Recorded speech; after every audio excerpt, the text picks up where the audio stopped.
तो दोस्तों स्वागत है आपका एक और नए नाइट टॉक के एपिसोड में। जैसा कि आपको पता है हम लोग इस चैनल पे बहुत ज़्यादा रिलेशनशिप्स की बातें करते हैं। आजकल जो प्रॉब्लम्स चल रही हैं कपल्स में उस पे बहुत ज़्यादा बातें करते हैं। तो आज इन्हीं टॉपिक्स पे बात करने के लिए हमारे साथ मौजूद है मिसेस लीना परांजपे जी, जो कि एक मिलेनियल रिलेशनशिप कोच हैं और marriage, post marriage, pre marriage consultation coaching rather than consultation coaching ये प्रोवाइड करते हैं और बहुत सारे कपल्स को हेल्प करते हैं अपने रिलेशनशिप को अच्छा रखने के लिए, इजीली गिव अप ना करने के लिए। क्योंकि आजकल हम देख ही रहे हैं बहुत ज़्यादा डाइवोर्सेस हो रहे हैं। यंगस्टर्स को पता नहीं है कि क्या करना है, सब अपना बॉडी काउंट बढ़ाने में लगे हुए हैं, कमिटमेंट से सबको फोबिया हो रहा है। तो आज हम इन्हीं टॉपिक्स पे बात करेंगे। थोड़ा झुकाव हमारा लड़कों की तरफ ज़्यादा रहेगा क्योंकि हम बॉयज़ पॉइंट ऑफ व्यू से ही क्वेश्चन पूछ पाएंगे। तो सबसे पहले स्वागत है मैम आपका हमारे शो पे and thank you for doing this. ये बहुत ही एक इम्पॉर्टेंट टॉपिक है और जब यंगस्टर्स ऐसी बातें, ऐसी प्रॉब्लम्स फेस करते हैं तो वो एक्सपेक्ट नहीं करते कि आप जैसे सीनियर लोग, इतने एक्सपर्ट लोग यंगस्टर्स की प्रॉब्लम को समझ पाएंगे। तो पहले तो मुझे ये बताओ कि आप कैसे इतनी नॉलेज अपडेटेड रख पा रहे हो अपने आप को कि यंगस्टर्स डेटिंग लाइफ में चल क्या रहा है। Very valid and very relevant question. I mean thanks a lot for asking this. Life में, खुद के लाइफ में बचपन से लेकर अब तक इतने उतार चढ़ाव देख चुकी हूँ रिलेशनशिप से रिलेटेड कि कहीं ना कहीं ऐसे लगा अगर मैं इस उम्र में कर सकती हूँ तो क्यों नहीं यंगस्टर्स कर सकते। थोड़ा आप बताना चाहोगे अपनी लाइफ के बारे में? Thanks a lot. So I at the age of 13 I went through my parents divorce and I'm a single child. I don't have brother sisters. तो पहले तो वहाँ से शुरुआत हुई, मतलब क्यों झगड़ा, कैसे। फिर वहाँ से लेकर then I got married in the year 1992 and love of my life of course, because that time we were dating for 6 years and we got married in 92. Somehow in 2005 he was diagnosed with blood cancer and he passed away. So I have seen his like जैसे वो गुजर गए 2006 के 30th मार्च को, and that was a Gudi Padwa, it was our Marathi New Year. I mean, and I have gone through or I have seen his death for 8 hours. मतलब दोपहर को 12 साढ़े 12 बजे हम जैसे पल्स देखते हैं ना घर से, तो वो नहीं लग रही थी, लेकिन डॉक्टर ने मेडिकली जो डिक्लेयर किया वो 8:30 बजे किया। अच्छा। So 8 hours he was tied up, ventilator पे था and everything and he passed away like. And Khushi, my daughter was hardly 2.5 years old that time. So I have seen life, you name the problem, I have gone through that. तो जब इतनी बैठक होती है ना, इतना अनुभव होता है, तो इंसान खुद तैयार होता है उसमें। कोई बड़ी बात नहीं है, मेरे जैसे बहुत सारे होंगे, लेकिन फिर समाज के लिए कुछ तो करना है। इसका मतलब ये नहीं कि मैं सोशल वर्क करती हूँ, of course I do charge, I do the business, लेकिन this business is with blessings and I am proud of that. Then after living for as a single parent like 2012 I got remarried with a divorcee. तो वो भी angle आ गया कि भाई divorcee से शादी करने के बाद क्या होता है। So earlier I mean like simple बात में घर में बताऊँ तो पहले वाली मैरिज बहुत स्वीट मैरिज थी, gem of a person, made for each other type. And now this marriage is of course my husband, I love him, is a critic but is a hardcore practical person, but I do call this as a spicy marriage. You understanding this? मतलब नोक झोंक होती ही रहती है, but still we have learned the fair fighting, we have learned to grow through that, because he had never experienced the love in his life and I had never experienced this so much of practicality in my life. तो उसका mail होने के बाद अब बंदा ऐसे हो गया है कि जैसे मैं पहले इमोशनल थी, वो प्रैक्टिकल था, अभी वो इमोशनल हो गया and I have become practical. तख्ता पलट कर दिया आपने। आई मीन उसके लिए इतने साल लगे, तो I just want to save your time boss. I want to save your time because I have invested these many years in this. So जैसे शादी हुई 2 साल तो I was completely confused कि why is he using such type of language? And I was a very naive, gullible, sensitive, oversensitive, emotional person, but emotionally weak person. Even though I was running a business since 1994, लेकिन ये सब था. So now the life has taught me so many things. तो बस उसके लिए. Ma'am since आपने second marriage में चीज़ें अडेप्ट करी, उसी से मेरे को ये पूछना है, जैसे हम अभी we all are currently around 30 years of age and हमें ऐसा लग रहा है कि अब हमारा लाइफस्टाइल, हमारा रूम, हमारा रूटीन, हमारा काम ऐसा हो गया है कि किसी नए पर्सन के लिए वो एडजस्ट कर पाना या हमें चेंज होना या अगले को एक्सेप्ट कर पाना बहुत मुश्किल हो गया है, क्योंकि 30 साल हम एक तरीके से रह लिए. तो यही आजकल बहुत यंगस्टर्स भी फेस कर रहे हैं, इवन द गर्ल्स, क्योंकि वो अपने घर में उतना काम नहीं कर रहे हैं, वो लोग वर्किंग हैं. बट जो हमारे पेरेंट्स है, ओल्ड स्कूल है थोड़ा, वो चाहते हैं कि बहू आए तो घर का काम करे. और लड़के भी डर रहे हैं कि भाई मैं अपना लाइफस्टाइल चेंज नहीं करना चाहता, I don't want to be answerable all the time. और लड़कियां भी डर रही हैं कि यार मैं अपने जो घर में नहीं करती वो कहीं और जाके ना कर पाऊँ. तो चेंज से सब बहुत डर रहे हैं. तो इसको कैसे ओवरकम करें चेंज को? सिंपल बात है, अगर आपको डर के ऊपर काम करना है तो आप करोगे. If you are loving somebody, love is just not enough, right? Acceptance is a part of love, understanding is also part of love. So सिर्फ मैं तुमसे प्यार करता हूँ and you are my soulmate, that doesn't prove your self that you are actually made for each other. You need to accept, you need to go through that instead of over expecting from anybody.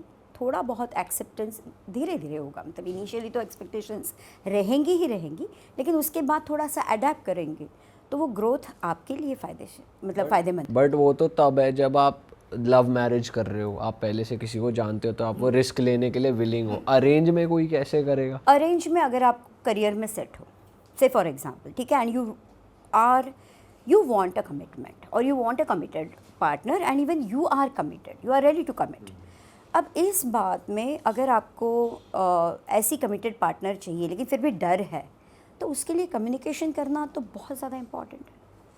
Overcome your fear by communicating, by asking the girl कि भाई ऐसा ऐसा है. मैं एक case बताना चाहूँगी यहाँ पर. अब भी लास्ट वीक भी नहीं, सैटरडे की बात है. आज क्या है? वेडनेसडे है, राइट? सैटरडे की बात है. ये बंदा कॉल करता है, सीए है, कभी कोई रिलेशनशिप में नहीं है, एज है 28 and he is in the bank, senior मतलब लेवल पे काम कर रहा है, ठीक है. He settled in his career. Arrange marriage में घर वाले बताए तो उसके लिए. Now he met one girl, उनकी बातचीत होना स्टार्ट हो गया. अब दोनों मुंबई बेस्ड है, ठीक है. अब उसने इंसिस्ट किया कि हम लोग इन पर्सन मिले, ना कि सिर्फ फ़ोन के ऊपर. लेकिन the girl started avoiding little bit of कि इन पर्सन नहीं मिलना है. तब उसे थोड़ा सा डाउट आ गया.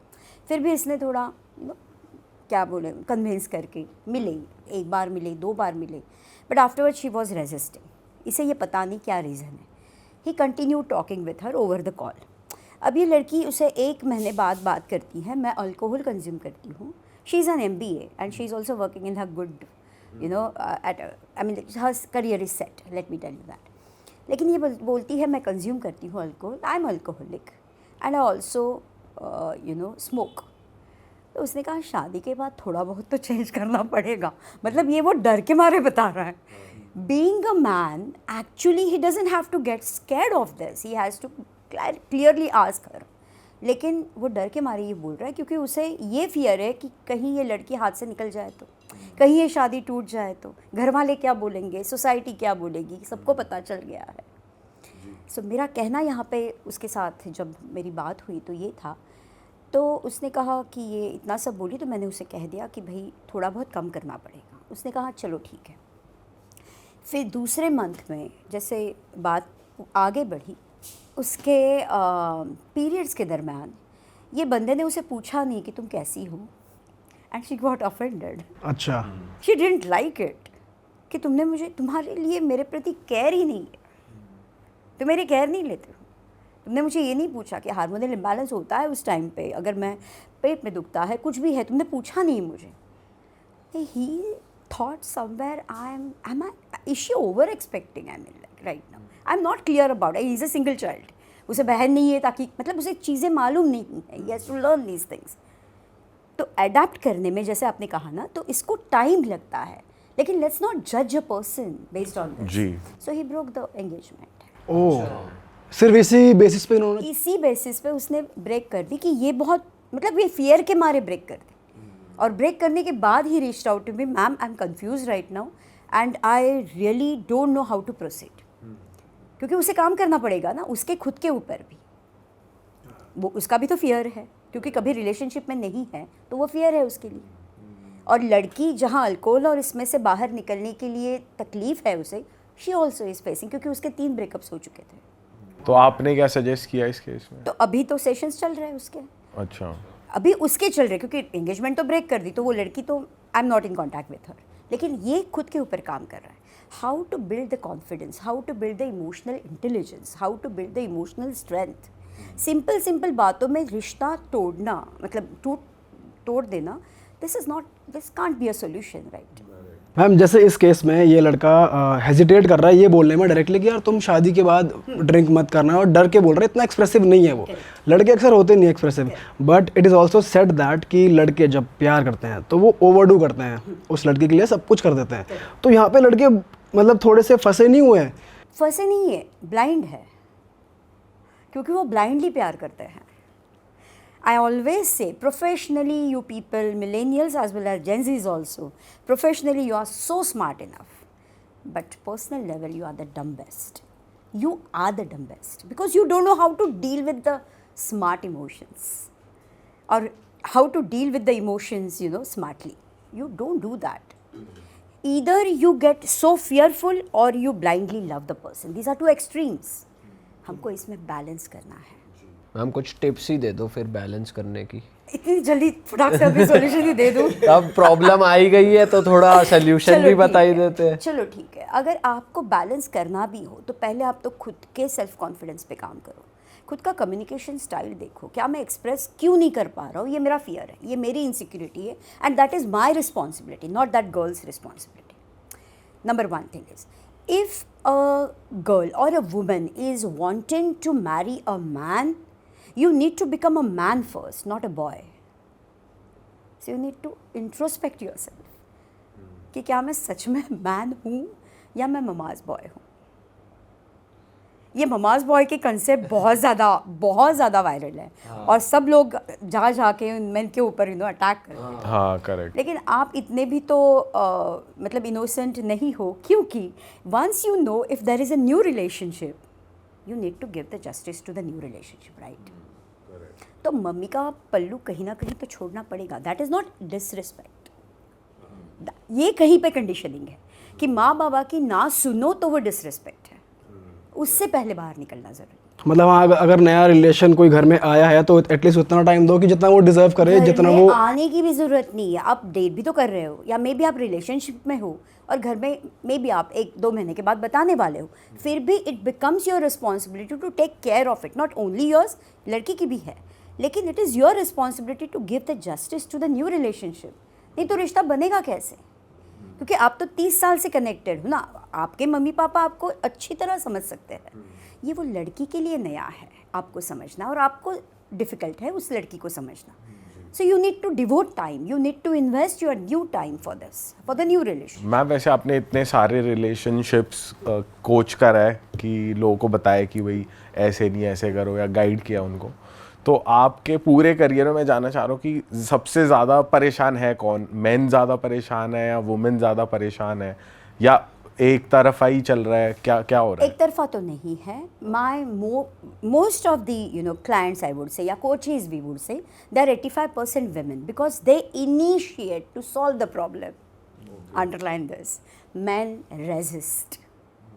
आपके पॉडकास्ट से यही अवेयरनेस लाने की कोशिश कर रही हूँ मैं, थोड़ा बहुत भी, कि कहीं मैन ने एक्सप्रेस होना इम्पॉर्टेंट है, आपकी भी बात सुनी जाएगी। You just require a listener, but for that you need to express your self, कि you need to reach out to the expert. मैं ऐसे नहीं बोल रही हूँ लीना के ही पास आ जाओ, लीना परांजपे के पास आ जाओ, लेकिन कहीं ना कहीं एक्सपर्ट के पास जाना तो इम्पॉर्टेंट है। बट मैम मेन में तो ईगो इश्यूज बहुत ज़्यादा होते हैं नेचुरली तो उसको ब्रेक करना भी तो बहुत ज़्यादा मुश्किल है ना। देखो, today's generation, I do believe in your generation and I adore it from bottom of my heart, इसलिए मैं आपकी भाषा बोलती हूँ। even though I am 53. I speak your language and millennials do resonate with that. तो ego रख के हमारा रिलेशनशिप रिश्ता नहीं बनने वाला है. आफ्टर 20 years अगर आप अकेले हो, there is nobody around you to listen you, there is no point. I mean, like, ऐसा मुझे लगता है. If you are comfortable enough in your singlehood, then massage your ego. I don't have issue for that. Ma'am एक communication का भी ना लड़कों को थोड़ा ये होता है कि जैसे एक वो कोट भी बहुत फेमस है जो इंस्टाग्राम रील्स पे या मीम्स पे होता है, मैन आर सिंपल. तो जैसे किसी को कम्युनिकेट करना है और लड़कों को over a period of time ये लगने लगता है अगर मैं अपनी पार्टनर से कुछ बोलूँगा या एक्सप्रेस करूँगा तो सामने से रिएक्शन उतना पॉजिटिव नहीं आएगा कि तुम तो यही सोचते हो, तुम्हें नेगेटिव ही दिखता है, और वो पैटर्न से वो जज कर लेते हैं कि कलेश होगा, इससे बेहतर है ना बोलो, अपने मन में ही रखो, कोई बात नहीं. तो सही तरीका कम्युनिकेशन का आप क्या सजेस्ट करते हो? अगर देखो ये कोई ऐसी गोली नहीं है कि ये ले लो इससे आराम मिलेगा. कम्युनिकेशन सब्जेक्टिव है, लेकिन कहीं ना कहीं कॉन्शियसनेस आना इम्पॉर्टेंट है कि मैं कितना बोलूँ और कितना जिप लॉक रखूँ, कहाँ बोलूँ कहाँ ना बोलूँ, कब किससे बोलूँ किससे ना बोलूँ मैं, और कितना बोलूँ और कितना ना बोलूँ. इसका रेशो तो आपको खुद को ये मतलब you have to measure this और you have to keep it. Ma'am लेकिन लड़के फिर ये सोच लेते हैं इससे अच्छा तो मैं ना बोलूँ, इतनी तो कैलकुलेशन. अगर आप ना बोलते हो तो उससे क्लैरिटी नहीं आ रही है. See, men are called and they express less or they are unable to express themselves. It's true. लेकिन कहीं ना कहीं ये पैटर्न भी तो चेंज होना ज़रूरी है, क्योंकि आपकी चुप्पी साधने से और आप जिस तरह से उस फियर में रहते हो या सामने वाले को मैसेज रॉन्ग जा रहा है कि आपके फीलिंग्स इतने इम्पॉर्टेंट नहीं है या आप तो एक्सेप्ट कर रहे हो. आपकी चुप्पी आपका एक्सेप्टेंस बनती है, तो ये तो रॉन्ग मैसेज जा रहा है. And then if the lady or the woman or your partner takes you for granted, फिर आप बोलोगे ये तो गलत है करके, फिर ये तो ब्लेम गेम हो गया. उससे अच्छा है कि क्लियर रहो, सिंपल रहो. सिंपल कहलाते हो तो सिंप्लिसिटी अपने कम्युनिकेशन में लाओ, क्लैरिटी लाओ, जिससे आपके यहाँ पर नहीं होगा. Because anyways you want to buy a peace, at the end सभी को पीस चाहिए.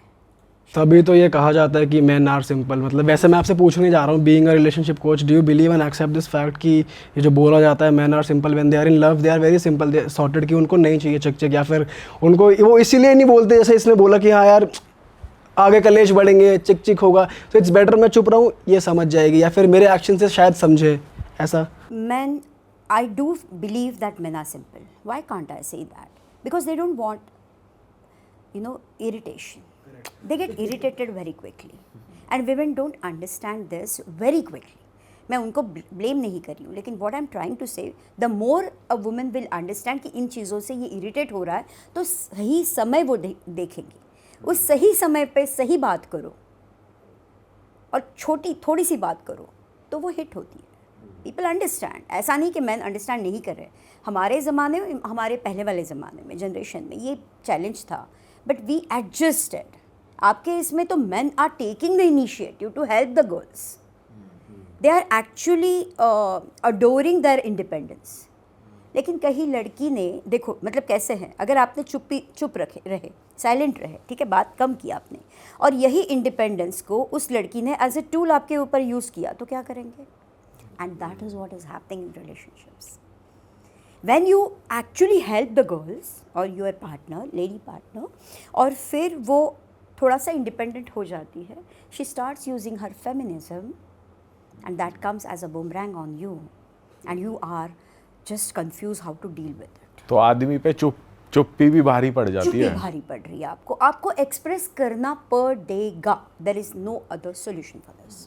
Ma'am how do you see cheating? आजकल चीटिंग बहुत मैरिड लोगों में, अनमैरिड लोगों में, जेन जीज में चीटिंग वर्ड तो इतना कॉमन हो गया है. तो आप कैसे ले रहे हो? और चीटिंग के केसेस अगर आप कुछ बता सकते हो जो आपके पास आए हो, तो कैसे किसी को ओवरकम करना चाहिए या ना हो उसके लिए भी कैसे प्रिकॉशन? एक केस बताना चाहूँगी. Married last 3 years to 4 years. Okay, अब ये लव मैरिज है. लास्ट 9 साल से एक दूसरे को जानते हैं. कितने? 9 साल से. और 4 साल की शादी है. सो अराउंड 13 साल तो हो गया ऐसे ही. अब इसमें ये लड़का अपनी कलीग के साथ इमोशनली एंगेज होना चाहता है. और उसके चैट्स ये लड़की पढ़ लेती उसकी है। वाइफ पकड़ लेती है. She shares those with me because she has approached me, she has become my coachee, and now we are working with her, I mean on her confidence level, insecurity जो भी है. और ये chats के बाद ये पता चलता है कि this person is not getting what he wants in a relationship. And once this lady or my coachee, she starts giving that, like emotionally available रहना, कुछ चीज़ों का appreciation करना, क्योंकि men want the approval, men want the assurance in a relationship, and women want the security in a relationship. Always keep it in mind. Relationship हो, marriage हो, men always want the assurance कि तुम हो मेरे thick and thin में, तुम मेरे good bad में हो मेरे साथ, बस उतना चाहिए, मैं सब कर लूँगा. And women want the security. भाषा नहीं पता है एक दूसरे की कि किस तरह से कनेक्शन बिल्ड किया जाता है, और यही ये कपल में मिसिंग था. Even though they were loving each other, even though they were there together with each other, लेकिन कनेक्टेड ही नहीं थे. That is why she was not emotionally available for him, and he just wanted to search the emotional partner, I mean the support, sorry, and that is why he got inclined towards his. The moment she started investing her emotions wisely, मैंने क्या कहा, smartly, not at the dumbest level, but smartly, he started coming closer to her. He started listening her, and that is how he assured कि मैं ये गलती वापस दोबारा नहीं करूँगा. अब ये प्रैक्टिकली प्रूव होना चाहिए ना, बात करके तो नहीं होगा. बट लास्ट 6 months से he has been following it, and she hasn't tracked, or she has tracked but she hasn't spotted anything, I mean from his end, and they are managing their relationship and enjoying it with a great grace. ये बहुत important है. तो जैसे ही लोग बोलते हैं ना, once a cheater always a cheater, मैं सारी चीज़ों को ऐसे बोलती हूँ कि ये सारी चीज़ें बस रील्स बनाने के लिए हैं, व्यूअरशिप लाने के लिए हैं. मत करो यार ऐसे. People change, people do change, they just require a right reason for it. Ma'am आप चीटिंग को कैसे देखते हो? जैसे मान लो अगर कोई पार्टनर किसी के साथ टेक्सटिंग ही कर रहा है with wrong intentions. Micro cheating is also a cheating, 100% cheating. लेकिन this is again a consequence. जैसे मैंने आपको तभी बताया कि counsellors they fix the consequences. So ये कॉन्सिक्वेंस को अगर आपको फिक्स करना है, you go to the counsellor and you fix that. लेकिन उसका रूट इशू वही का वही रहेगा. और रूट इशू ये है कि उस लड़के को बचपन से कभी प्यार नहीं मिला है. उस लड़के को पेरेंट्स ने मतलब लाइक एल्डेस्ट है घर का, इसके लिए ज़्यादा रिस्पॉन्सिबिलिटीज़ ही दी है. तो his emotions are suppressed. Please try to understand that. ये कोई नहीं देखता. And that is how his wife also could not read his emotions. And once she read that, once she started doing this through coaching and mentoring, she started realizing कि उसकी गलती क्या है. This is one of the case जहाँ पर emotional support चाहिए था partner को, and he ended up cheating ऐसे हिज आपको पार्टनर. फिजिकल सपोर्ट भी तो चाहता है. हाँ, तो मेरा क्वेश्चन ये था कि आजकल क्या कर रहे हैं लोग कि दे एंड अप चीटिंग. क्या क्या मतलब सिर्फ फिजिकल या मेंटल और भी चीज़ें आ रही हैं? क्या क्या हो रहा है? फिजिकल, इमोशनल, मेंटल लेवल पे, इवन वर्चुअल सेक्स होता है. There are so many things which are happening. मेरा मेन इशू ये पॉइंट ये है कहने का कि जहाँ पे आपको रूट इशू समझ में आ गया, मैं सारे लोग नहीं बोलूँगी, लेकिन चंद लोग, कुछ लोग जेन्युइनली उसमें ट्रैप हुए होते हैं, तो उनको हेल्प की तो ज़रूरत है. I won't say most of the men are cheaters, definitely not. Why do we have to say like that? मतलब कोई ज़रूरत नहीं. बट मैम आपको ये रेशियो बढ़ता हुआ दिख रहा है लड़कियों में भी कि लड़कियां आजकल ज़्यादा चीट कर रही हैं? मुझे चीटिंग के बदले ना, मुझे फेमिनिज्म को रॉन्गली इस्तेमाल किया दिख रहा है. They are using their feminism wrongly. कोई केस आया आपके दे आर पास? Using their women empowerment in a wrong way. For example, जहाँ आपने मेरे से बता दिया कि मैम मेरा हस्बैंड नार्सिसिस्ट, आजकल पता है क्या हो गया है, ये इतने सारे टर्म्स आ गए हैं ना, ये टर्म्स की वजह से ना मे बी उसको रील बनाना है, व्यूअरशिप चाहिए या कुछ भी, अपने दिल को सुकून देना है, इसके लिए इन टर्म्स को हम लोग इतने अडेप्ट कर चुके हैं और इसको इतना इस्तेमाल करते हैं कि हमें लगता है कि ही ईजीली बोल देते हैं my husband is a narcissist, और वहाँ पे पता चला ये लड़की मैनिपुलेटर है. अच्छा. That is another case I would like to tell you. She is a manipulator. अपने बेटी को 3 महीने के उस बंदे को मिलने को नहीं दे रही है वो.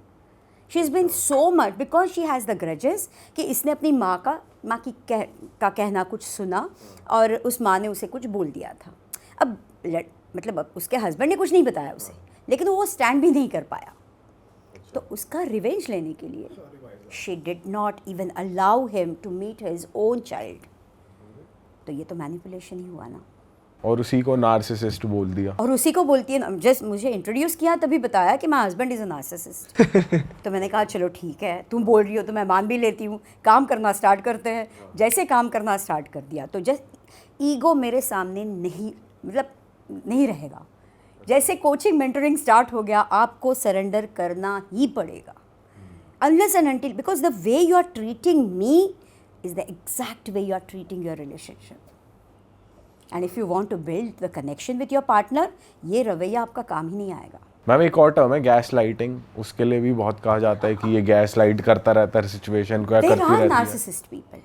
I often say that there are narcissist people जो gaslight करते हैं, जैसे ये तुमने ही किया है, मैंने थोड़ी रखा था, ये तुमने ही रखा है ये, ठीक है। मतलब सामने वाले को ब्लेम ही शिफ्ट कर देना और उसको इतना प्रोवोक करो, ये क्या मैच बॉक्स मतलब लगा दो, मैच स्टिक लगा दो कि जब भड़क जाए सामने वाला तो बोले, और वो तो मतलब ही और she is actually the victim, right. तो उसे तो वो पेन हो रहा है ना, इसीलिए वो एंगर में है या बहुत ज़्यादा वो खड़ा उठा है, कुछ भी है, तो वो सफ़र नहीं करेगा, वो तो चिल्लाएगा। तो वो बोलेगा आप चिल्ला रहे हो तो it is your fault, I didn't do anything. That is gaslighting, the hardcore gaslighting. Ma'am अब जब हम जेनजी के ऐसे टर्म्स और ये चीज़ें डिस्कस कर ही रहे हैं, एक और बहुत कॉमन चीज़ सुनने को मिलती है अक्सर कि यार उसका मेरी गर्लफ्रेंड का बेस्ट फ्रेंड है, मेरे को उससे बहुत जेलसी है, या फिर वो लड़की बोलती है कि तुम्हें मेरे बेस्ट फ्रेंड से क्यों इतनी जेलसी है। तो आपके पास कुछ ऐसे केसेस आए हैं जहाँ पर एक्चुअली में ये ऐसे कुछ ट्रायंगल्स बने हो, फिर आपने वो सॉर्ट आउट किया हो, या कौन गलत है कौन सही है इस केस में? What do you think? Best friends को लेके आपका, क्योंकि मेल्स को ना मेल बेस्ट फ्रेंड से बहुत प्रॉब्लम होती है, और ऐसा भी कहा जाता है कि अगर आपके पास अच्छा पार्टनर है तो आपको मेल बेस्ट फ्रेंड की ज़रूरत नहीं होनी चाहिए किसी लड़की को। और बॉयफ्रेंड को मेल बेस्ट फ्रेंड से दिक्कत भी इसलिए होती है क्योंकि वो खुद एक लड़का है, तो उसे पता है कि अगले लड़के की इंटेंशन क्या है। अब पॉडकास्ट 3 घंटे चलेगा अगर हम इस तरह से डिटेल में बात किए तो। I have a lot of content for it. चलो आप क्या पूछ रहे थे मुझे कि बेस्ट फ्रेंड्स अपनी पार्टनर का बेस्ट फ्रेंड हाँ। कितना एक्सेप्ट करना चाहिए या नहीं करना चाहिए, ठीक है, हाँ। इस तरह बात करें। अब यहाँ पे अगर एक बात करें तो एक बैंगलोर बेस्ड लड़की है, उसका पार्टनर है, फियांसे है रादर, मुंबई बेस्ड, ठीक है। अब दोनों आईटी में है, काम कर रहे हैं अच्छा खासा, सगाई हो चुकी है उनकी और शादी होने वाली है, and they have been in a relationship last 8 years, so they know each other very well. Done.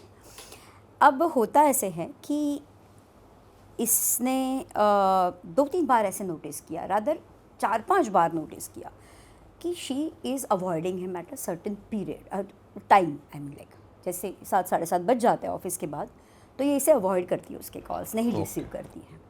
Around 9:30-10 बजे या तो दूसरे दिन या तो रात को मैसेज किया, फिर बाद में बात की या नहीं की, तो ही स्टार्टेड डाउटिंग ये चल क्या रहा है।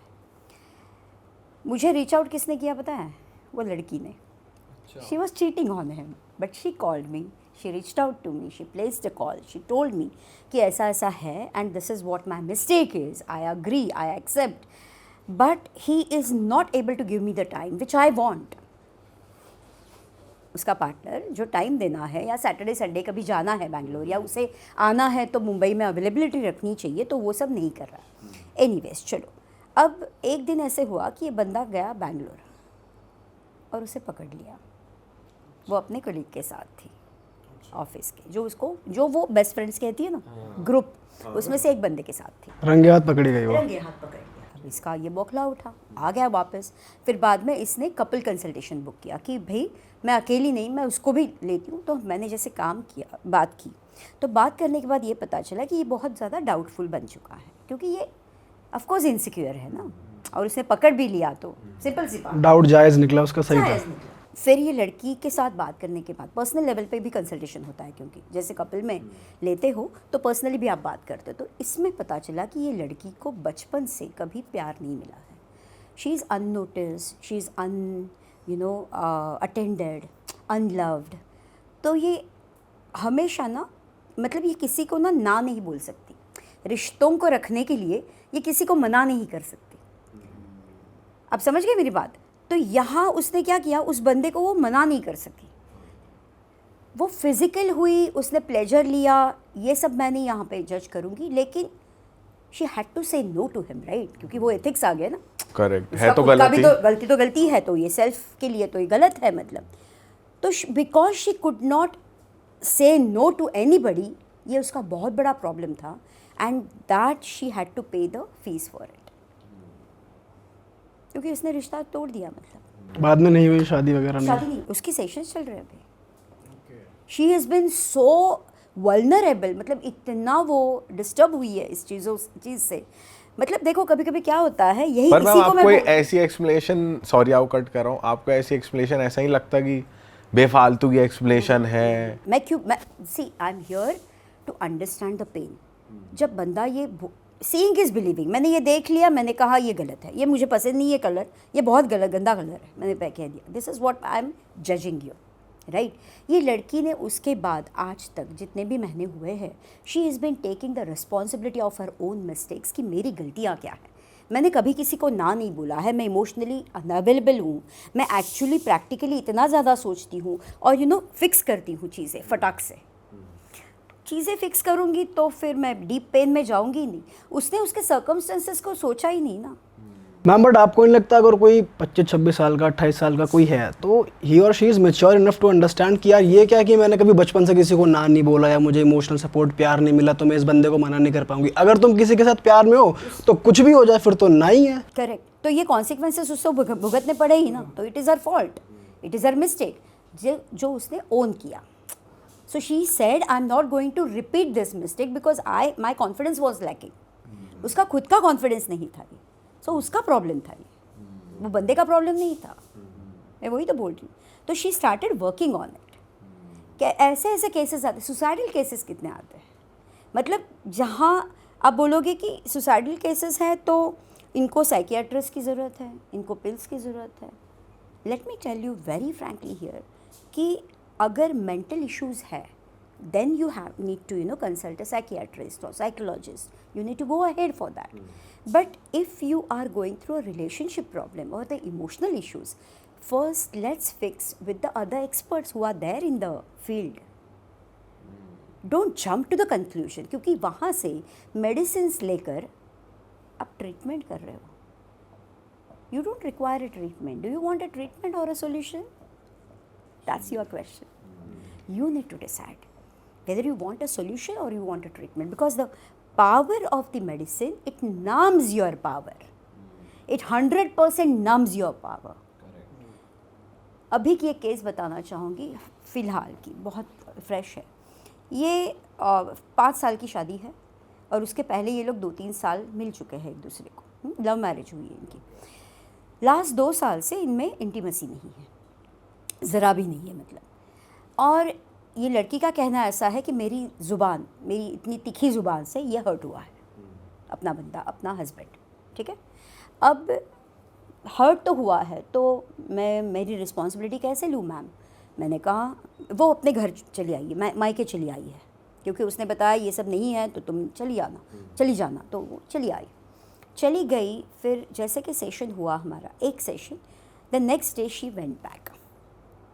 This is a power of a coaching and mentoring session, कि उसको खुद को रियलाइज़ हुआ भागने से प्रॉब्लम सॉल्व नहीं होने वाली है, वहाँ जाके होगी सॉल्व। सो जैसे वो वहाँ पर गई, she started taking the charge of her own, I would से स्टेप्स, हर मिस्टेक्स। जैसे मैं बताती हूँ 90% सामने वाला गलत है, चलो 10% तो हम लोग गलत हो सकते हैं, अपनी तो जिम्मेदारी लो। शी स्टार्टेड टेकिंग द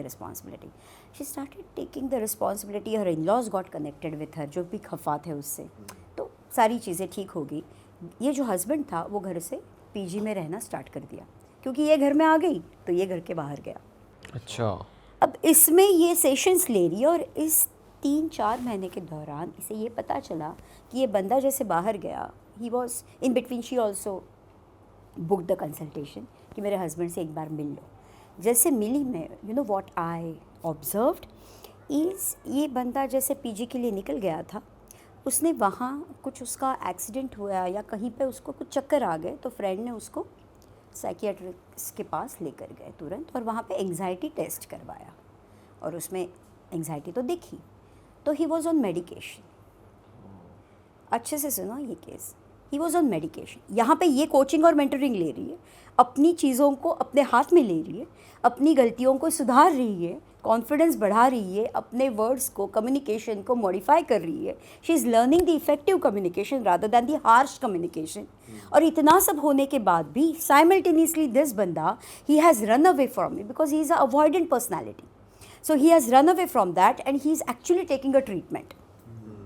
अब इस ट्रीटमेंट के बाद लास्ट वीक ये बंदा मुझे मिलने आया, इसी लड़की के कहने पे, एक बार मिल लेते हैं वापस। तो ये बंदा आया, can you believe he has gone into a depression. मतलब इतना डिप्रेस्ड है वो कि he is unable to notice the changes in his wife and forgive her. अच्छा, did you get me what I said? Forgiveness तो हर एक में है, भाई मेरी गलती होगी प्लीज़ माफ़ कर दो। तो एक नहीं 15 बार बोलने के बाद तो कोई ना कोई तो फॉरगिव करेगा। He is unable to forgive because he is in a depressed state and his parents are completely unaware of this. Now he got connected with me, कहीं पे उसको अश्योरेंस है कि लीना मैम से मैं बात कर सकता हूँ।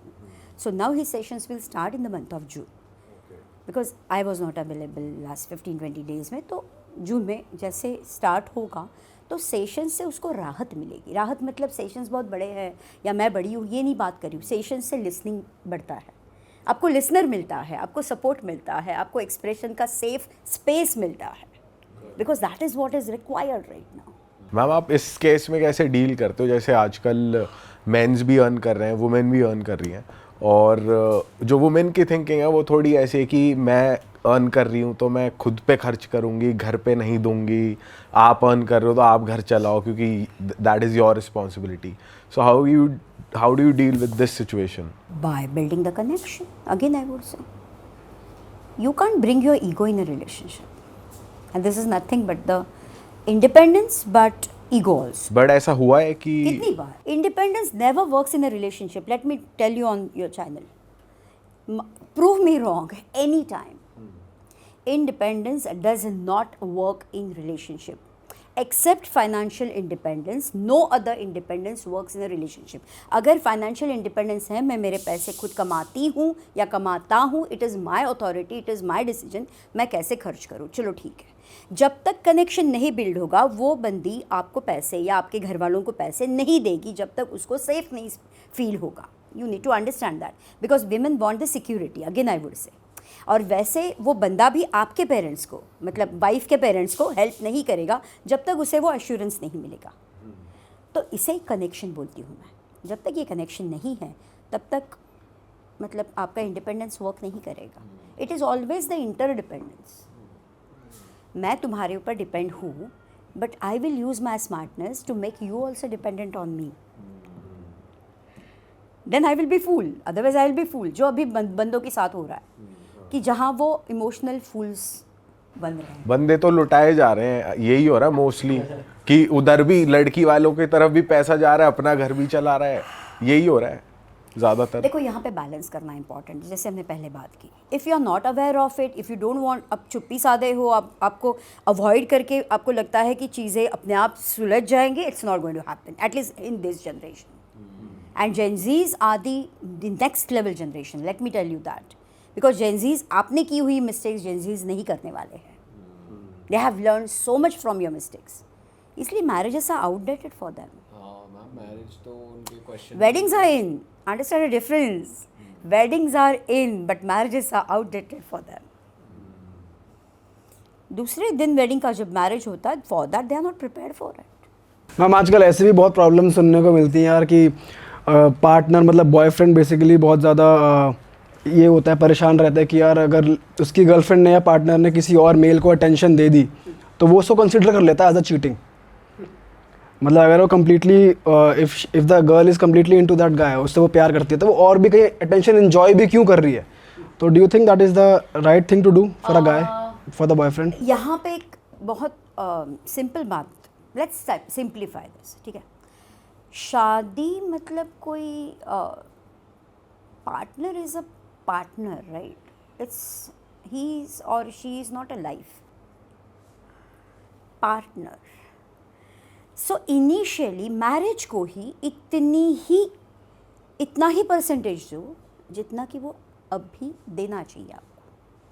अगर आप उसको 100% देते हो, soulmate, made for each other, happily ever after, इतनी ज़्यादा ओवर एक्सपेक्टेशन रखते हो, it's going to collapse. That's what is happening in today's millennial marriages. How about keeping the percentage less initially, 15%, 20%, मतलब अभ्यास भी उतना ही करना है, लोड भी उतना ही लेना है। आप समझ रहे हैं मेरी बात? थिंकिंग भी उतनी ही करनी है, इम्पोर्टेंस भी उतना ही देना है। धीरे धीरे बढ़ाऊंगी मैं। सो आफ्टर 10 years में भी 15 का 40% हो जाए। इस केस में लड़कियां स्मार्ट है, वो ऐसे खेल लेती हैं। इसमें खेलना नहीं है, इसमें प्रैक्टिकली वर्क करना है। क्योंकि जब आप 100% देते हो, चलो मैं न्यौछावर करता हूँ लाइफ को, आजकल के गाने मुझे लर्न नहीं है, लेकिन उसमें मैं सुनती हूँ, ओ माय गॉड, मतलब कलेजा, और मुझे वर्ड्स नहीं आ रहा, आई एम सॉरी, लेकिन नहीं है ये सब। Please don't misguide. At this age if I am speaking, like you have to be so matured enough. ऐसा कुछ नहीं है। रेडीमेड सोलमेट कैसे मिलेगा यार? विद टाइम चीज़ है, बॉन्ड को बिल्ड करो एकदम से। It is a process. मैं और सुहास अभी तक आफ्टर दिस रीमैरिज हम लोग सोलमेट नहीं बने अभी तक। Why should I say that? Let's be practical. और इन्हीं मतलब एक्सपेक्टेशन से ना आप बहुत ज़्यादा टॉक्सिक बनाते हो अपने रिश्ते को। मैं फिलॉसफी नहीं बोल रही हूँ, मैं प्रैक्टिकली बता रही हूँ। एक्सपेक्टेशन को इसीलिए 15% और 20% ही रखो इनिशियली। लाइफ को इजी रखो, buy peace for you. Eventually रिश्ता बढ़ेगा, इवेंचुअली परसेंटेज बढ़ेगा। एक होता है कि जैसे आप बता रहे कि इतना ही करो, तो लोग लाइन ड्रॉ कैसे करें कि हाँ इसके आगे मैं नहीं जा सकता, वो कैसे पता मैं चलेगा? इनिशियली इतना ज़्यादा इंटरेस्ट बता रही हूँ एज अ लड़की, चलो as a woman, as a wife, तो वहाँ से भी तो रिस्पॉन्स आना चाहिए। अगर वहाँ से रिस्पॉन्स नहीं आ रहा है और वो बंदा अगर अपनी माँ बाबा की ही सुन रहा है, रात को 12 बजे जाकर टीवी देख रहा है अपने मम्मी पापा के साथ, ना कि बेडरूम में आपको मतलब आपके साथ समय बिताता है, you need to understand the language and then you need to work on this. You are not a fool. इसीलिए मैं बोलती हूँ पर्सनल लाइफ में डम बेस्ट है। तो डमनेस निकाल दो और स्मार्ट बन जाओ थोड़ा बहुत। अब ये लड़कियों की साइड से हुआ, वैसे ही लड़कों की साइड से अगर वो इतना सब न्यौछावर कर रहे हैं, न्यौछावर is a right word for this, correct, हाँ, और ब्लाइंडली कुछ प्यार वेर करते हैं, आई मीन, तो यू नीड टू अंडरस्टैंड सामने वाली आपको वैसे रिस्पॉन्ड तो कर रही है। Is she respecting you at least? Is she responding to your messages? Is she giving you the value? या एवरी टाइम एक्सक्यूजेस को आप नज़रअंदाज कर रहे हो? मतलब you are fooling yourself by avoiding those things. अगर वैसा रिस्पॉन्स नहीं मिल रहा, मतलब वो उस लेवल पे नहीं है, नहीं है तो अपना भी परसेंटेज कम करो। अगर शादी हुई है तो कुछ लड़के इसलिए भी तो करते हैं कि क्या पता हो ही जाए, क्या पता रिस्पॉन्स मिल ही जाए, कि मैं भी ऐसा ही करते करते मैं असल में ना ये हो जाता है लड़कों से। लड़के ना जैसे बात करी हमने, मैन आर सिंपल, जब प्यार में होते हैं वो कर देते हैं न्यौछावर। और लड़कों को लगता है ये पिघल जाएगी। गर्ल्स थोड़ी सी रहती हैं स्मार्ट। गर्ल्स स्मार्ट नहीं, गर्ल्स प्रैक्टिकल भी आजकल बहुत है, और मैन बहुत ज़्यादा इमोशनल है आजकल। इसीलिए मैंने इमोशनल फूल कहा। तो ये गलती ना करो। मैम सिचुएशनशिप्स को आप किस तरीके से देखते हो? मेरे को तो लग रहा है ये वर्ड ही कुछ ऐसा वर्ड है ही नहीं। Are you in a situation? नहीं। लॉट ऑफ सिचुएशनशिप्स मैम मेरे को तो ये वर्ड ही नहीं समझ आता। मैम लाइफ की सिचुएशनशिप हिली बढ़िया, हमें उस सिचुएशनशिप में सिचुएशनशिप मैंने जैसे बाकी के पॉडकास्ट में भी कई बार बताया है, it's like a hanger, you know. लटका के रखा हुआ है, लटका के रखा, उसमें कपड़े लटका के रखे। अगर आपका चॉइस है वो कपड़े लटका के ही रखो या उसको निकाल के प्रेस करके पहनो। You need to give a full stop to it. If you are not giving it, either you are enjoying it और you are actually having the fear not to work on that and you are just avoiding it. That's avoidant personality. Ma'am मेरे को तो ऐसा लगता है कि ये सिर्फ एक टर्म दे रखा है कमिटमेंट ना देने को। ऐसा अगर आपको एंजॉय कर रहे हो तो आपके लिए फीलिंग्स हैं उस पर्सन के लिए। वी आर ह्यूमन बीइंग्स, तो हमें फीलिंग्स हैं। फीलिंग्स हैं तो let's go ahead, I mean step by step. इसी चीज़ में अगर आप लटका के रख रहे हो खुद को भी और उसको भी, ताकि आप में कुछ तो प्रॉब्लम है कि you are not able to give the end to it and enter the new stage, तो ये आपकी गलती है, उसको करो। या तो आप, और you are just waiting for that girl और the boy, I mean anyone, कि उसको एंड करे, आप खुद नहीं कर सकते। लेकिन आपका फियर वैसे ही रहेगा, आप कितने भी स्टेजेस में गए तो भी। फिर घर वाले बोलेंगे अरे तुम्हारी उम्र हो गई, चलो शादी करते हैं। आप सिचुएशनशिप से डायरेक्टली मैरिज में जाओगे, रूट इशू तो वैसे ही रहा ना। सही बात है। और मैम एक और टर्म आ गया बेंचिंग, कि भाई मैम, ये बैठा वही के है, रखा हुआ है। benching ये भी और वो- situationship ये same है। सारे टर्म्स जो है ना, बेंचिंग है, टेक्सटेशनशिप है, सिचुएशन टेक्सटेशनशिप तो आज पहली बार सुना है। कि टेक्स्ट पे ही रखा। तो ये सारे टर्म्स हमने वेस्टर्न कल्चर से कॉपी पेस्ट किए। मैम मेरे को लगता है ये कैजुअल हुकअप का सिर्फ एक ऑल्टरनेटिव है। Exactly. करना उन्हें वही है, बस वो नाम दे दिया। चलो ये तुमने बोल दिया तो मैं जज नहीं करूंगी, लेकिन फिर भी लेट्स सी, ये सारा कॉपी पेस्टेड है। आई am not talking about Indian culture and all that, कि उसको मतलब ये फिलॉसफी नहीं बोलूँगी। आपको खुद को तो समझ में आना चाहिए कि मुझे ये लटका के मतलब एज अ लिंगरिंग सिचुएशन में मुझे रहना है। Is it actually sucking my energy? तो ये तो करो आप। मैम एक और टर्म है, वो भी बाहर से ही आया है, उसे कहते हैं नेस्टिंग, कि एक साथ रह रहे हैं बट शादी भी हो गई है, संभाल भी रहे, लेकिन बाहर भी चक्कर चल रहा है। Open relationship you can also call it as. आप सपोर्ट करते हो इस चीज़ को बिना जज करे? आपकी पर्सनल प्रेफरेंस है? क्लाइंट बोलती, केस बोलती हूँ आपको। बताओ। मैरिड है लास्ट 10 ईयर्स से, ओपन रिलेशनशिप में गए। मैं हंस रही हूँ, मतलब इसमें समझ जाओ कि उसमें क्या कुछ तो ऐसे हुआ है। पॉइंट है कि हस्बैंड और वाइफ ने पूरा का पूरा बात कर ली कि हम लोग ओपन रिलेशनशिप में जाते हैं। Husband was denying it, he said कि मुझे नहीं जाना है, इस लफड़े में नहीं पड़ना है। और वाइफ कह रही है जाना है। वो बोलती है नहीं मुझे जाना है, मुझे एक्सपीरियंस करना है, बहुत बोर्डम आ चुका है करके। अरे भाई साहब। बहुत मोनोटोनस हो गई है मैरिज। तो उसने कहा चलो ठीक है। She went, she actually started staying with other person. Nesting में यही होता है ना कि वो जाते हैं मर्जी के बिना। मर्जी के बिना, मतलब उसे बोलकर ना ओपन रिलेशनशिप की बात की, उसने कहा चलो मैं नहीं हाँ नहीं करूँगा। बट अग्री तो नहीं किया उसने। हस्बैंड ने मना करा बट फिर भी वाइफ चली गई। नहीं उसने मना नहीं किया उसको, उसने कहा मैं नहीं करूंगा, तू कर ले। करना है तो तू जा। अच्छा। And she went and started staying for 8-9 months. She came back and she said I'm sorry. I mean like इससे तो पहले वाला अच्छा था। See, she realized her mistake. The point is, in pursuit of happiness, in pursuit of chand moments, we are just creating a chaos, right? And instead of buying a peace, we are buying the confusion. And फिर हम blame करते हैं। फिर ये बंदे को उसने पूछा इन बिटवीन तुमने कुछ किया, let me just complete that. तो इसने पूछा कि अपने हस्बैंड को कि भाई तुम क्यों नहीं गए फिर कहीं? तो उसने बड़े शांति से कहा मुझे पता था कि तुम वापस आओगी करके, क्योंकि तुम्हें झेलने वाला कोई है तो नहीं। मैम इसलिए वैसे कहते भी हैं, जैसे हम लोग भी सुनते आ रहे हैं, देखते हैं इंटरनेट पे भी कि यार हमारी जनरेशन, जैसे हमारी जनरेशन जो पहले वाली जनरेशन थी, उनको देखकर ही हम लोग सीख रहे हैं। अपने पेरेंट्स हैं जो हमारे घर में रिलेटिव्स रहे हैं, तो हम लोग वही एक्सपेक्ट करते हैं कि हमारी वाइफ भी ऐसी है या हमारा हस्बैंड भी ऐसा है। जैसा आपने पहले बोला कि अगर लड़का 15% करे, 20% करे, वो लाइन ड्रॉ कर दे, वो चीज़ हमने अपने घर में देखी नहीं है। तो that is why our generation is like that, कि वो नछावर कर देते हैं, वैसा बना हुआ है। अब जेनजी लोग पता नहीं कितना फॉलो कर रहे हैं नहीं कर रहे हैं। तो ये चीज़ तो हम ऊपर, मतलब हमारे से ऊपर की जनरेशन को देखकर सीख ही रहे हैं, इसलिए ऐसे बने जा रहे हैं, ऐसा हो जा रहा है। लेकिन वहाँ के मैरिजेस में और यहाँ के मैरिजेस में बहुत ज़्यादा डिफरेंस है। वहाँ की लेडीज़ इतना उनको से नहीं था, उनकी वो इंडिपेंडेंट नहीं थी, उतनी टेक्नोलॉजी का इसमें इन्वॉल्वमेंट नहीं था। Now it is these are all things have come, so they have their antennas are raised, you know, and you don't know how to deal with it. Multiple options और distractions आ गए हैं। इतना सारा है market में use. तो कहीं मुझे बात मतलब कुछ नहीं पसंद आई, matar paneer can be the reason for the divorce. I have seen that. बेकार मटर पनीर बना। टास्क में मतलब ऐसा है कि ये टास्क तुमने नहीं किया है तो वो तुम्हारा काम है, तो तुम ही करोगे। तो भले वो चीज़ बाहर से लाके वो खराब हो जाए, कुछ भी हो जाए, मैं नहीं करूँगी क्योंकि ये मेरा काम नहीं है।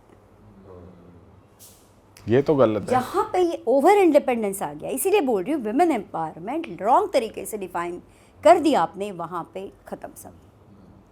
You are giving a wrong message to your man and this is not feminine energy. मतलब you are expecting your man to be a man and a provider. For that you need to become a woman, right? You need to have that nazakat.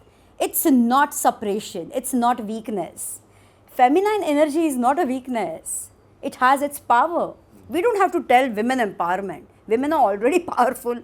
Everybody is aware of it. Even men are also aware of it. Correct. डंका चोट, मतलब डंके की चोट पे ये बताने की कोई ज़रूरत ही नहीं है।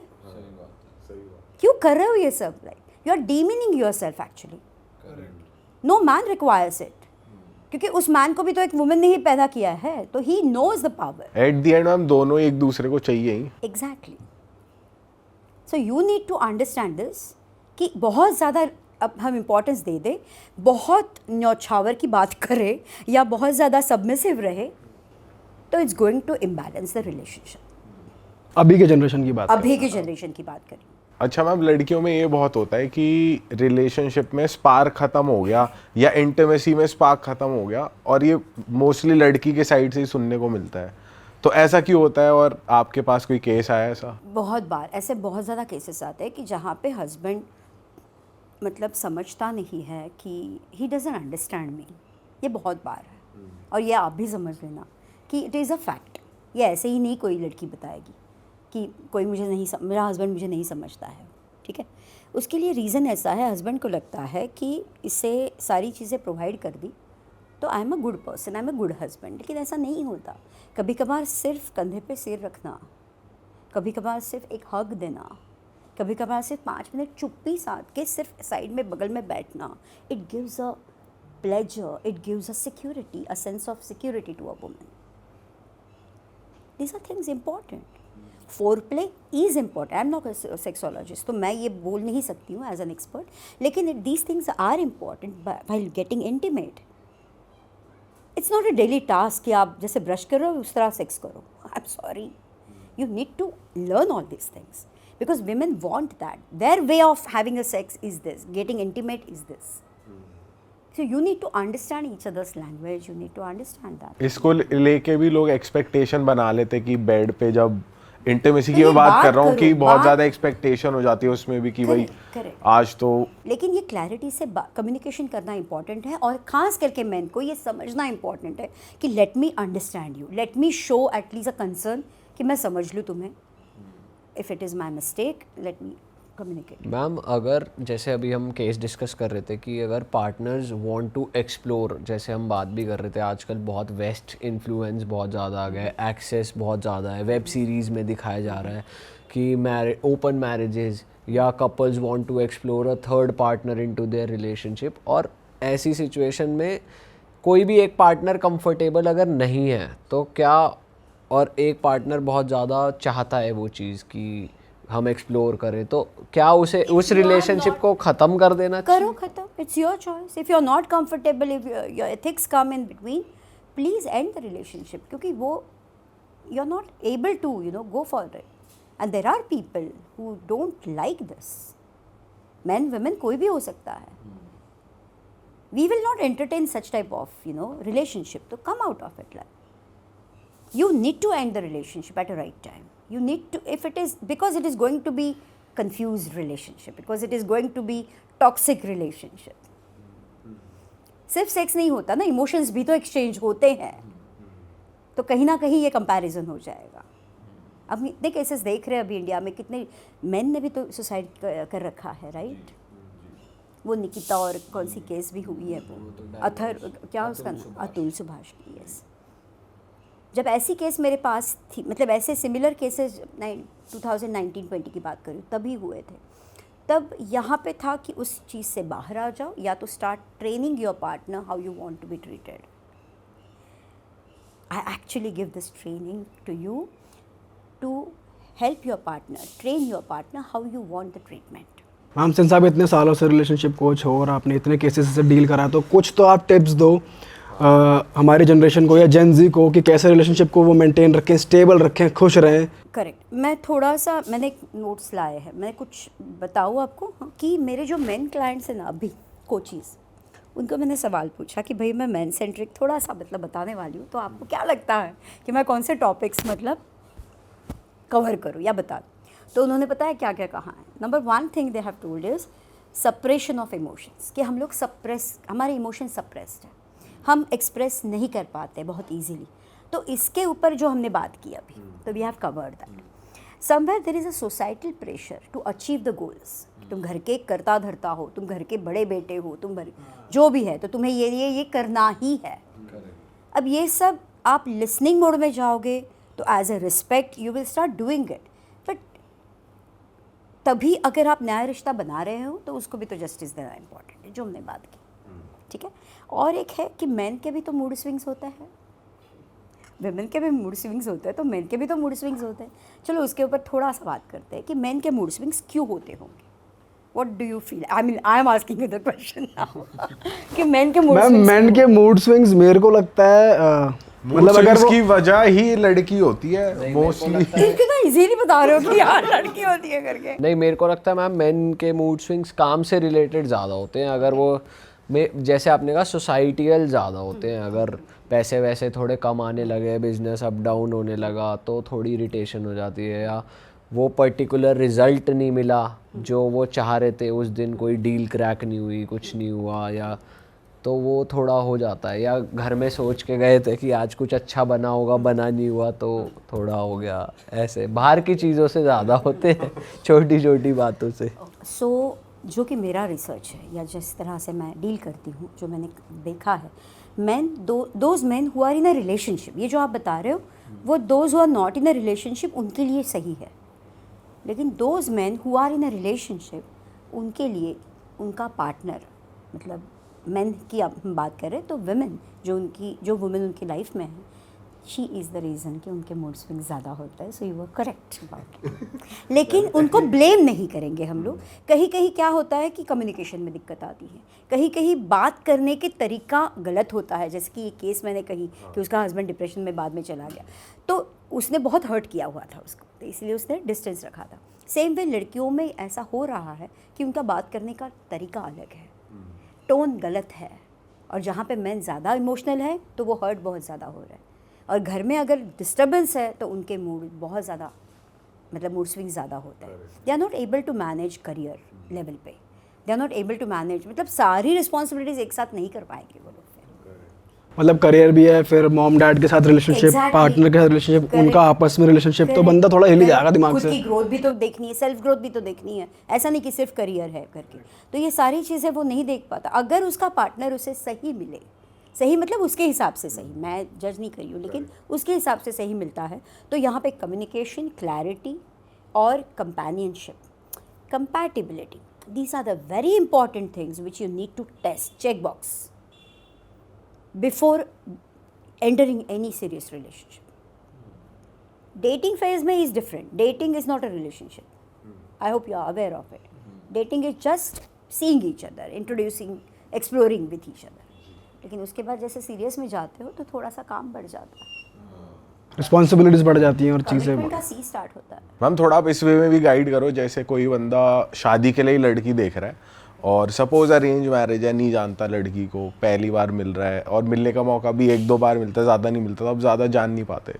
सो उस वे में कैसे इंसान इवैल्यूएट कर सकता है जल्दी कि ये सही है या नहीं है? मौकों का नंबर ज़्यादा करो, जो पहले से चला आया है उसको फॉलो करने की ज़रूरत नहीं है। टोटल सिचुएशन चेंज्ड है, ये पहले तुम जानो, सिर्फ फॉलो करो blindly, that is not respect, क्योंकि you are spoiling and you are actually not building the base of your relationship. Arranged marriage में 2 बार मिलना is not, how can you understand a person in 2 meetings? आपको at least 3-4 महीने, 6 महीने तो देने ही देने हैं, क्यों जल्दबाजी कर रहे हो? बट मैम हो तो ऐसा भी रहा है कि जैसे लव में ज़्यादातर लोग रह रहे हैं 2-3 साल जानते एक दूसरे को, फिर वो नहीं रह पाते एक साथ। क्यों नहीं रह पाते? Because they take each other for granted. Yes, immediately they become husband wife and they take each other for granted. मैं ऐसे कुछ 5 मुद्दे बताने वाली हूँ कि जिन लड़कियों से आपको सतर्क रहना, बच के रहना चाहिए। और ये जो मैं मेन के मुद्दे बता रही थी, मेन मूड स्विंग्स हमने बताया, इसमें और एक लिखा हुआ है कि blind love at personal level. Eight personal level they love very blindly, जैसे हमने बात की उस लेवल से, मैंने कवर अप किया ना, वो मैं देख रही हूँ। And choosing the feminist, independent and bold women, कि उनको स्ट्रॉन्ग हेडेड वुमेन अच्छी लगती है, तो that is a good thing because man get attracted towards that.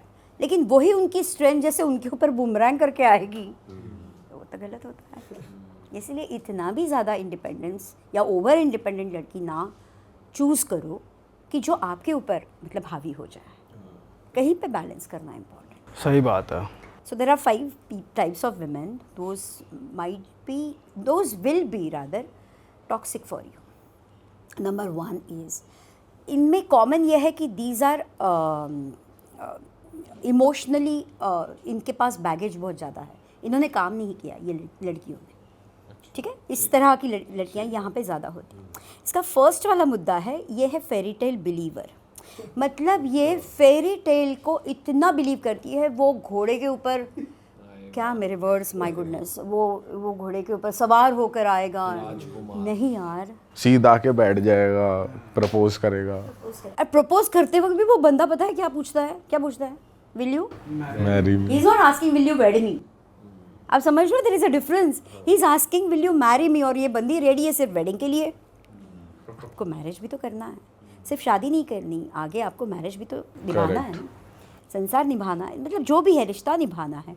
तो are you prepared for that? लड़कियां बहुत ज़्यादा ये बॉलीवुड हॉलीवुड मूवीज़ देखकर ज़्यादा एक्सपेक्टेशंस बना लेती हैं कि मैं चाहती हूँ मेरा ऐसा हो। के ड्रामा बहुत आजकल कुछ पिक्चरें खराब कर रही हैं हम लड़कियों को। बहुत ज़्यादा, मतलब एक्सपेक्टेशन को ओवर एक्सपेक्टेशन में इतना बदल रहे हैं।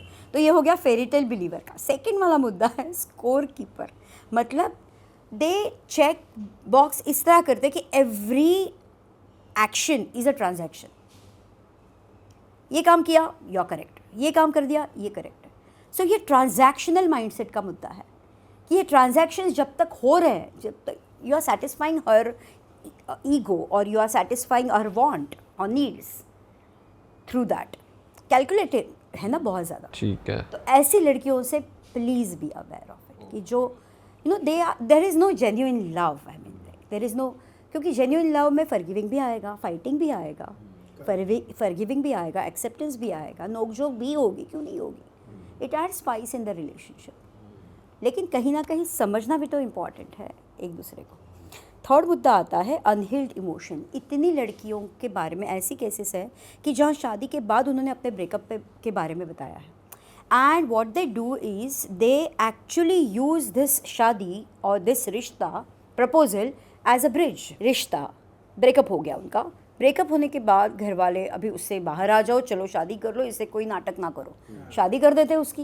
And she is also getting ready for that, she gets ready for this, क्योंकि उसे कहीं ना कहीं बाहर आने के लिए एक ब्रीदिंग स्पेस चाहिए ना, तो she uses him as a breather. इसे एज अ रिबाउंड भी कहते हैं कि ये एक रिबाउंड, जिससे वो गेन करती है ना अपनी एनर्जी पूरी, और फिर बाद में उससे डिवोर्स लेती है। कुछ भी डीवी भी डाल दिया, ऐसे तो केसेस है मेरे पास, रॉन्ग डीवी डाल दिया। बताओ।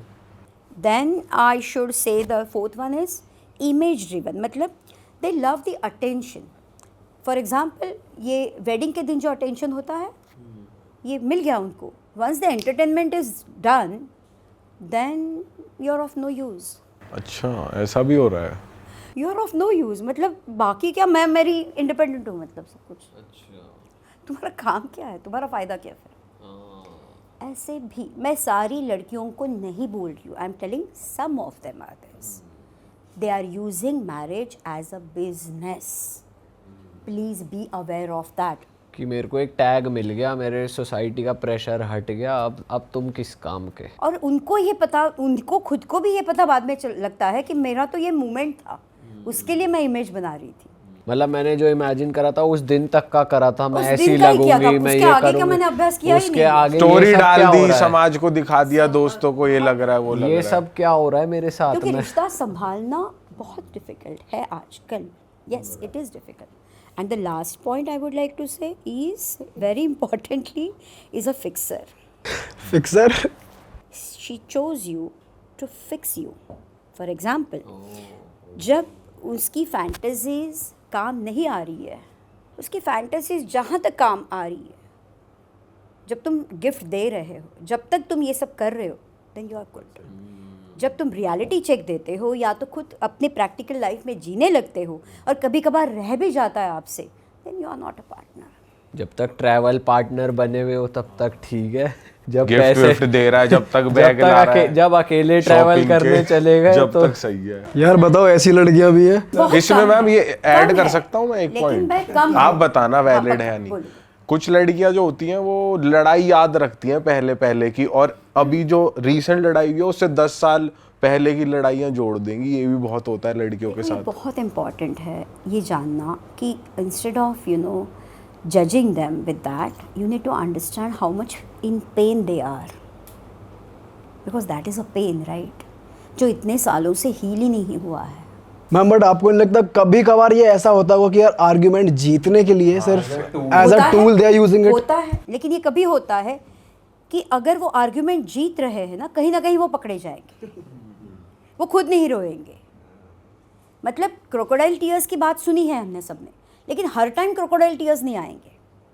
जो जेन्युइन है ना, वो हर बार अगर रो रही है और आपको चीख चीख के बता रही है कि ये मेरा प्रॉब्लम है, तुमने इस टाइम इस समय सब लोगों के सामने मुझे इस तरह बताया था, बोला था, तो you need to understand the gravity and the sincerity of it.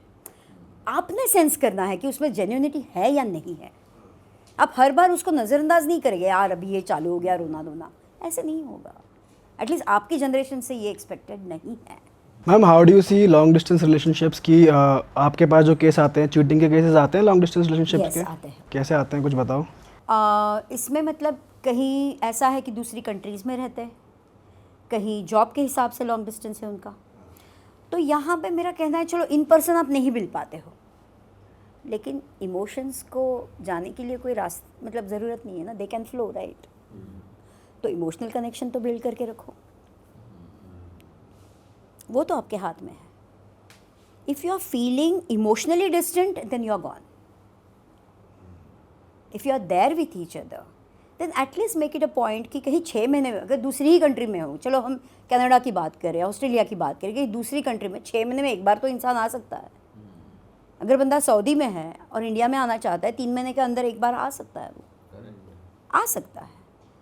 So you need to put your efforts to meet personally, face to face, नहीं तो वो वर्चुअल हो जाएगा ना रिलेशनशिप। बात तो तभी बनेगी, बात तभी बनेगी, नहीं तो फिर चीटिंग हो ही जाएगी। चीटिंग हो ही जाएगी and you will never know that. ऐसे हुआ है, 2-3 साल रिश्ता चला और वो पता ही नहीं चला कि वो वहाँ पे एक्चुअली ही वॉज मैरिड, वो पता ही नहीं चला। वैसे मैम ये भी बहुत हो रहा है आजकल कि शादीशुदा होके बैठे हो और बाहर गर्लफ्रेंड भी है और सीरियस गर्लफ्रेंड। इंडिया में शादी कर ली। लड़के यहाँ तो हरामी है, देखो थोड़े से कैसे। वो केस आप सुनोगे तो आप भी मतलब ये हो जाओगे। एक लड़की कुछ 28-29 साल की, and she started dating app पे देख लिया उसने और डेटिंग स्टार्ट कर दी उसने, और ये 4 साल से डेट करी है।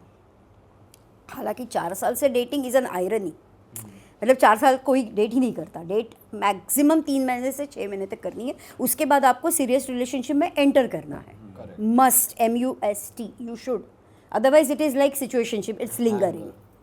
ठीक है, तो ये लड़की 4 साल से डेट करी है। ये बंदे को उसने देखा और फिर उसने उस हिसाब से डेट करना स्टार्ट कर दिया। He started gifting her, attention seeking, सब कुछ स्टार्ट हो गया and she was very happy with him. Like वो भी उसे बहुत लाड़ प्यार करता था।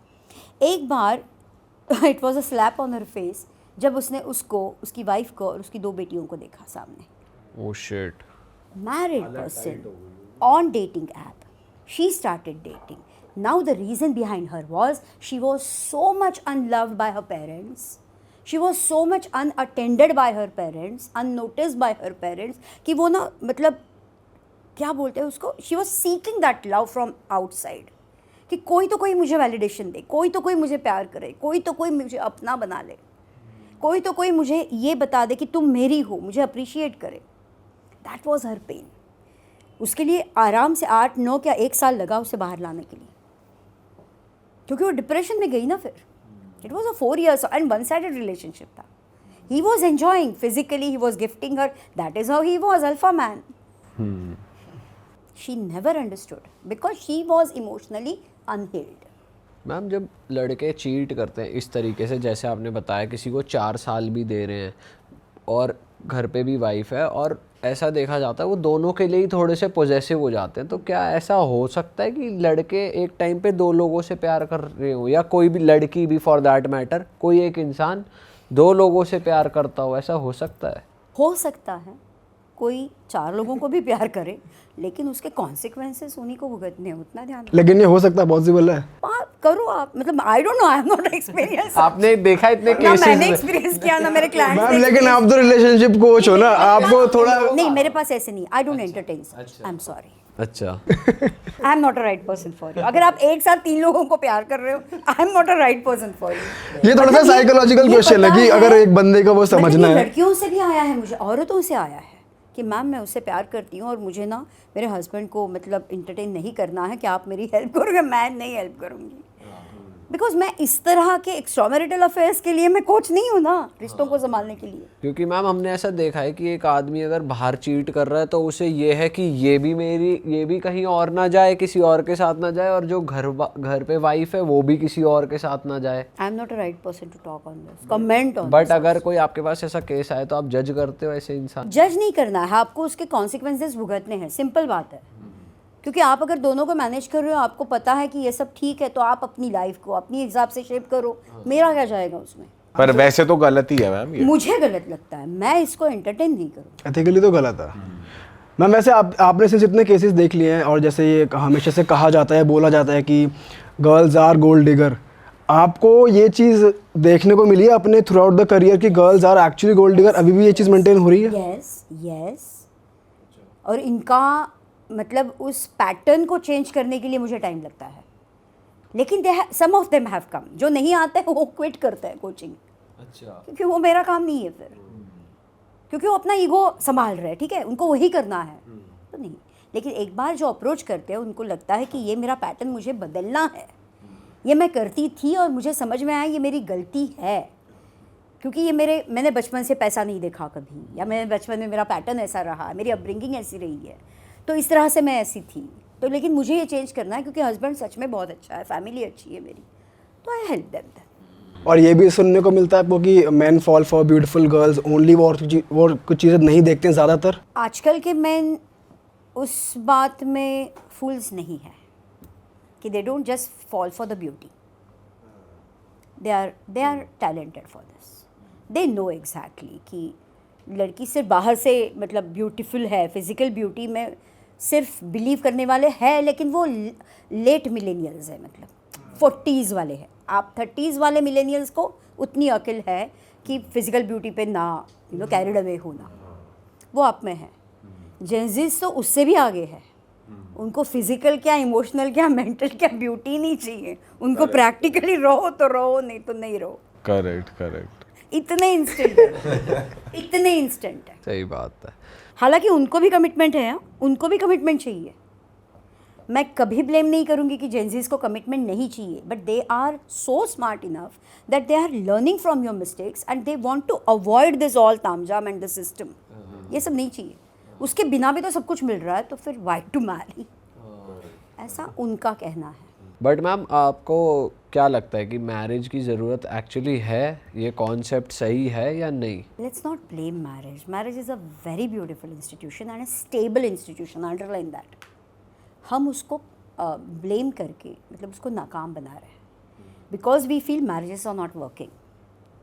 मैरिज वर्क होने के लिए आपको मैरिज को वर्क करना है, तो मैरिज आपके लिए वर्क करेगा। You are not ready to put the efforts, how your marriage is going to work then?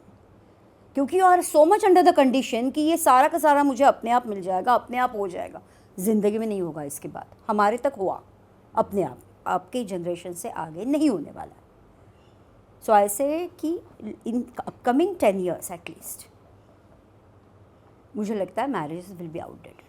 Ma'am generation influence ही हो रही है, वेस्टर्न से देखती हैं बाहर की सेलिब्रिटीज को, शादी कर नहीं रहे हैं मैं और क्या साथ बोल में रही रह हूँ, रहे हैं। Copy paste. जैसे अगर 100 इमिग्रेंट्स का रिसर्च लेकर मैं आती हूँ और मैं बोलती हूँ कि भाई वहाँ की दयनीयता, मतलब it's a poverty that people are, I would say they are the robots there.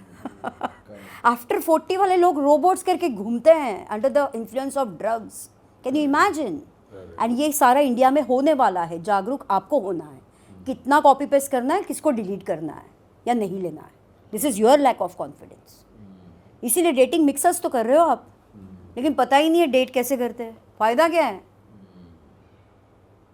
You don't know how to date, you really don't know how to date. आपको लगता है क्योंकि जैसे डेट करना स्टार्ट किया आपको वन साइडेड होता है और आपको लगता है कि ये रिलेशनशिप है, you get carried away, you get emotional and that's how you start having. मतलब इससे लड़की अगर सफोकेट फील करे तो you will go through the breakup and you will see लड़कियां बुरी है, ये प्यार व्यार कुछ नहीं होता है।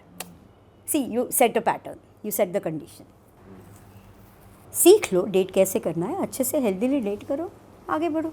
ऑल राइट मैम, मज़ा आ गया आपसे बात करके। और बहुत ही अच्छा एपिसोड था। उम्मीद है लोगों को बहुत हेल्प मिली होगी। और अगर आप चाहते हो कि आप किसी भी प्रॉब्लम में हो और आप फेस कर रहे हो कुछ जिसमें आपको लगता है मैम आपको हेल्प कर सकती है, मैम को रीच आउट करने के लिए सारी डिटेल्स डिस्क्रिप्शन में मौजूद है। मैम का इंस्टाग्राम स्क्रीन पे फ्लैश हो रहा था, आप पर्सनली रीच आउट करके हेल्प सीख कर सकते हो। और इस पॉडकास्ट का मोटिव यही था कि रिलेशनशिप को अच्छा बनाया जाए, उस पर काम किया जाए, उससे दूर ना भागा जाए। हम भी यही सीख के जा रहे हैं आज, और आप उम्मीद है कि आप भी अपने पार्टनर के साथ अच्छे से टाइम बिताओगे, अपने रिलेशनशिप को अच्छा बिल्ड करोगे। और बस इसी नोट पे एंड करते हैं इस पॉडकास्ट को। मैम आप जाते जाते कुछ कहना चाहते हैं ऑडियंस से? ऑडियंस से यही कहना चाहूँगी, start working smartly, use your emotions, use your energy to buy the peace for you. It should not affect your mental health है। ऑल राइट दोस्तों, मिलते हैं नए पॉडकास्ट में। Bye, हमारे bye. चैनल को कर देना सब्सक्राइब, इस पॉडकास्ट को उन सभी तक पहुंचा दो जिनको ये बातें सुनने की ज़रूरत है। All right, take care, tata, bye bye.